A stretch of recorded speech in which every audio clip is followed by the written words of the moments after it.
Kumbakarna yang tidak menyetujui polisi dan perbuatan kakaknya Rahwana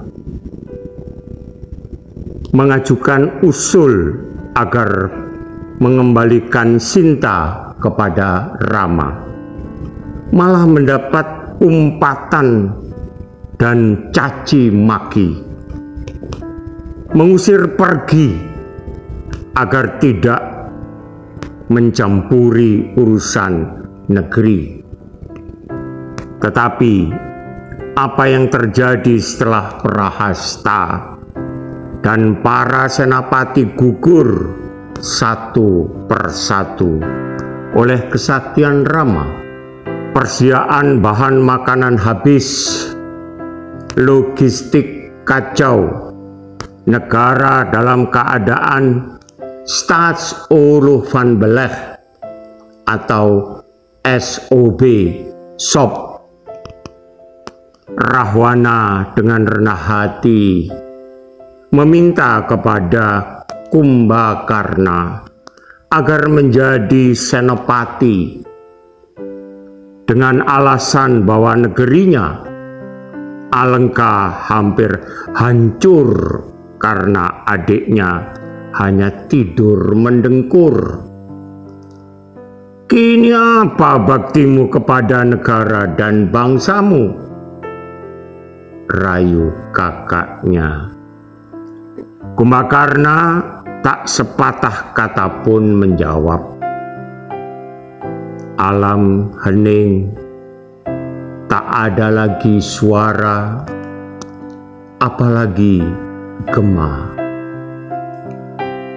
Tiba-tiba pecahlah suasana ketika Rahwana kembali merengek kepada adiknya agar terjun di medan laga untuk membunuh Rama, Laksmana, Anggada, Anoman, dan seluruh bala tentara kera sebagai alasan untuk berbakti pada tanah air, bangsa, dan negara. Akhirnya Kumbakarna menggeram dan mengumpat, "Rahwana kakakku, pencongkaan dan kepongahan menjadikan negara hampir punah dan tumpas. Gulung tikar, engkau sok kuasa. Oh Rahwana kakakku yang kuhormati dan kusegani, mengapa dulu engkau tidak mendengar nasihat adikmu Wibisana? Engkau tidak menyetujui pertimbangannya, bahkan mengutuk dan mengusirnya. Ia meninggalkan negeri Alengka bukan karena mengkhianati negara, tetapi ia memihak pada kebenaran. Kini engkau baru tahu akibat kepergiannya, seolah-olah Alengka kehilangan cahayanya. Engkau seperti orang buta kehilangan tongkat. Oh Kakanda, masih ada waktu. Kembalikan Sinta kepada Rama demi keselamatan negara dan bangsa Alengka. Saranku ini bukanlah karena aku takut berperang, tapi aku tahu bahwa Ramalah berdiri di pihak yang benar. Bagai kesurupan, Kumbakarna mengumpat dan berceramah seperti guru besar di depan para mahasiswa. Nerocos tak ada hentinya, tak ada subosito, tak ada protokoler kenegaraan, tak ada predikat paduka, atau Yang Mulia, atau Baginda, yang terdengar cuman engkau, kamu, dan kau. Seakan tersengat lebah, Rahwana naik pitam. Adiknya yang dipandang sebagai orang yang bodoh dan tak tahu politik, yang hanya makan, minum, dan mendengkur. Dibentaknya Kumbakarna laksana gelap ngampar, dengan mata melotot, gigi berkerot, hendak menerkam dan mencekik leher adiknya. Diam! Aku panggil kau dan memberimu makan, bukan untuk berkhotbah dan berteori seperti filsuf. Sebagai saudara tuamu, aku telah memberimu pangkat dan harta. Untuk itu harus ada imbalannya. Aku telah memproklamirkan negara ini dalam keadaan bahaya. Proclaim martial law. SOB, mengerti? Barang siapa yang membantah perintah berarti melawan undang-undang. Hukumnya adalah hukuman mati. Tahukah kamu bahwa anakmu Kumbo Aswani dan Aswani Kumbo telah gugur berbakti untuk negaranya? Ketika mendengar bahwa kedua anaknya telah gugur di medan laga, seperti disambar halilintar ia. Kumbakarna tiba-tiba perutnya merasa mual dan dimuntahkan segala makanan dan minuman yang telah ditelan masuk ke perutnya laksana curahan hujan. Tanpa pamit dan hormat, Kumbakarna meninggalkan Sitinggil Alengka menuju ke medan perang dengan tekad melawan musuh yang menyerang negaranya. Ia berangkat ke medan laga bukan untuk membela perbuatan kakaknya, tetapi untuk membela negara, bangsa, leluhur, keluarga, dan nenek moyangnya. Ia tetap memegang teguh sifat kesatriaannya. Lebih baik mati dalam peperangan daripada hidup mewah di Alengka tetapi dijajah. Right or wrong, my country. Kumbakarna sebagai seorang pangeran dari sebuah negara monarki absolut yang setiap harinya makan, minum, dan tidur sebagaimana layaknya para pangeran yang established.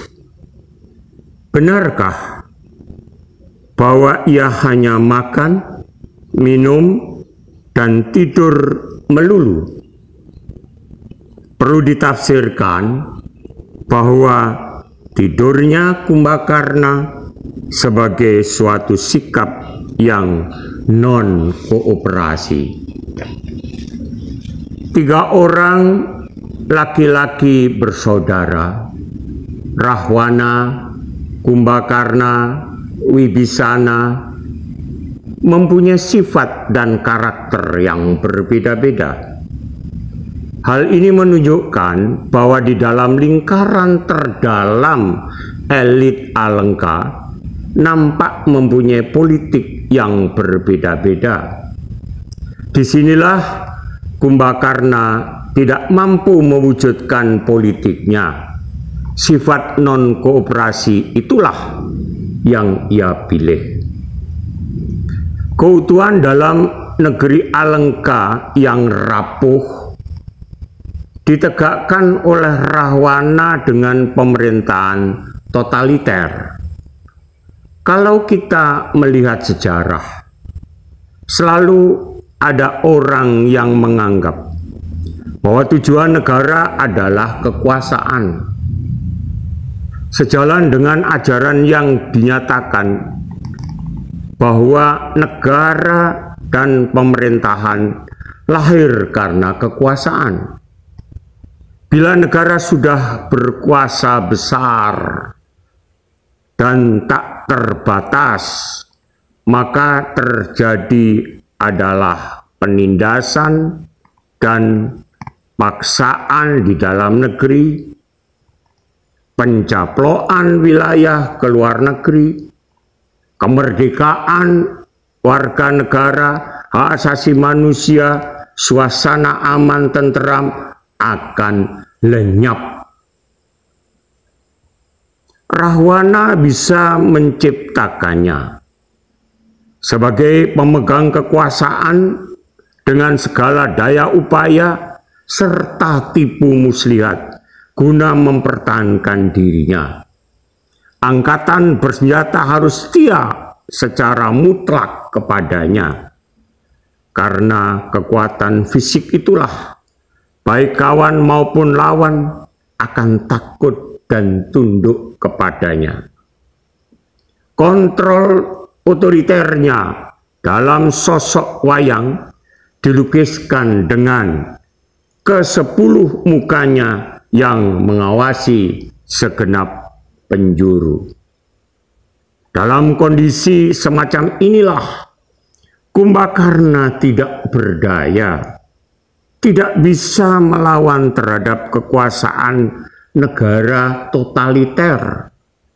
Sebab dalam kisah pewayangan, setiap Rahwana tewas dan menyentuh tanah, ia hidup kembali.